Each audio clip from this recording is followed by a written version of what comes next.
On the surface, the latest rift inside the Lopez family seems almost trivial, a dispute over whether to inject 2 billion pesos of reserve funds into ABS-CBN.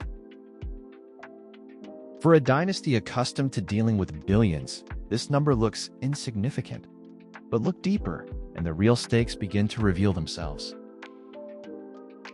The family feud erupted when Federico "Piki" Lopez opposed the cash infusion, a move later followed by his challenge to being ousted as president of Lopez Inc.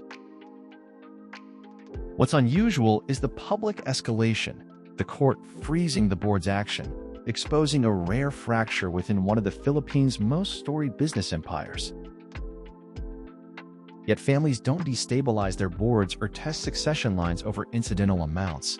That 2 billion pesos is just the tip of an iceberg, a visible trigger for a deeper tension over capital allocation, control, and identity.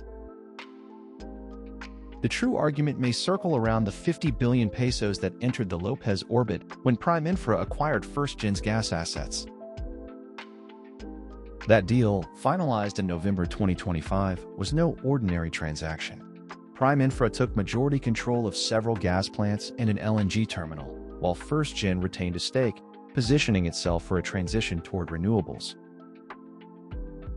Public reporting made it clear the windfall from the sale wasn't routed to the family holding company, but was largely recycled within First Gen, earmarked for expanding geothermal, hydro, solar, and wind. So, in context, that 2 billion pesos for ABS-CBN becomes more than a rescue request. It's dwarfed by the earlier energy deal, and it raises a critical question. Who decides where family capital should flow? Should it support the future, the energy platform, or shore up ABS-CBN, a symbol of Lopez heritage, now financially fragile? This isn't just about accounting. It's about whether the Lopez empire remains one pool of capital, governed by a unified vision, or whether fault lines are emerging, two philosophies competing under the same legacy, whether it's a united Capamilya or Kanya-Kanya. For professionals tracking Philippine corporate affairs, the lesson is clear. In business dynasties, it's rarely the smallest number that sparks the hardest fight.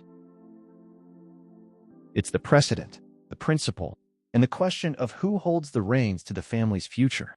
The Lopez dispute, then, is not simply about 2 billion pesos. It's about redefining where the last discretionary peso will go, and what that decision means for the next chapter of one of the country's landmark business families.